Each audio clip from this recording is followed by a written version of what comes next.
नमस्कार, मैं हूं पुष्कर द्विवेदी और आज हम यहां पर बात करेंगे रणबीर कपूर से जुड़े हुए हालिया मामले की, जिसमें उन्होंने क्रिसमस पार्टी के दौरान केक पर शराब डाली, आग लगाई और नारे लगा दिए जय माता दी के।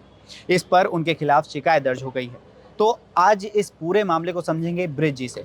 ब्रिज जी, ये बताइए कि क्या ऐसा करना गलत है और ये पूरा मामला आखिर है क्या? देखो, पार्टी चल रही थी, क्रिसमस की पार्टी थी, जी उसमें आलिया भट्ट भी थे। जी आलिया भट्ट भी थी और ये पूरी मतलब 4-5 लोगों की ग्रुप जी पूरी जो भी थी उनकी पार्टी चल रही थी।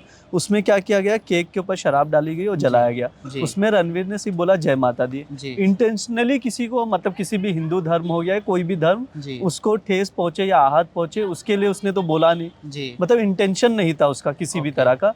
तो इस तरह की चीज़ों में मतलब शिकायत करना या एफआईआर तो दर्ज नहीं हुई है, जी जी जी। शिकायत करना मुझे कहीं ठीक नहीं लगा।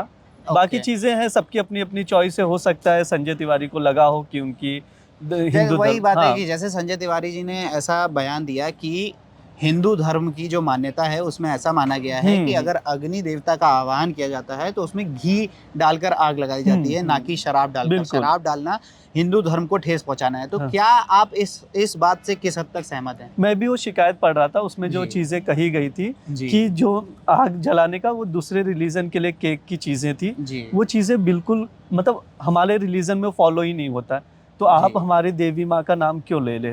अच्छा। हाँ, अगर आप इस तरह से केक के ऊपर शराब डाल के जला रहे हो, उसमें जी। देवी जी का नाम ले रहे हो, तो वो मतलब हिंदू मतलब धर्म अगर को एक आहत तरीके से देखा पहुँचाती है। जाए तो अगर ये इंटेंशनली किया गया है तो ये आहत पहुंचाता है, और हाँ, अगर हाँ। अनइंटेंशन से किया आप गया है वीडियो तो क्लिप देख लीजिए, उसमें इंटेंशन का कोई सवाल ही नहीं उठता। बिल्कुल। हाँ। तो क्या ऐसे मामले जब होते हैं कि किसी धर्म को, किसी रिलीजन को ठेस पहुँचती है किसी चीज़ से, तो क्या इस पर कोई एक्ट है, धारा लगती है कोई? बिल्कुल, देखो ये चीज़ छोड़ दीजिए आप, जी, जो ये केस हुआ, इसे नॉर्मली अगर कोई जानबूझ के जी, इंटेंशनली किसी हिंदू धर्म या दूसरे धर्म के लोगों का भी अपमान करता है या जी, उनके देवी-देवता जिसके पूजा पाठ करते हैं जी। या रिलीजियस किताबों का अपमान करता है, तो उसके ऊपर कार्रवाई होती है। अच्छा, आईपीसी के सेक्शन 295 ए के तहत उसके ऊपर कार्रवाई हो सकती है, 2 साल की जेल भी हो सकती है। 2 साल की जेल। हाँ, इवन कॉन्स्टिट्यूशन में भी आप जाओगे आर्टिकल जी, 25 टू 29, जी, ये जो है रिलीजन से ही रिलेटेड है। रिलीजियस राइट्स, जी, जो धार्मिक स्वतंत्रता है, उसके अधिकार जो हमें मिले हैं, लोगों जी, को जी, मिले हैं, जी, जी। तो उसमें ये चीज़ों का भी जिक्र है। तो इस तरह की चीज़ें हैं कि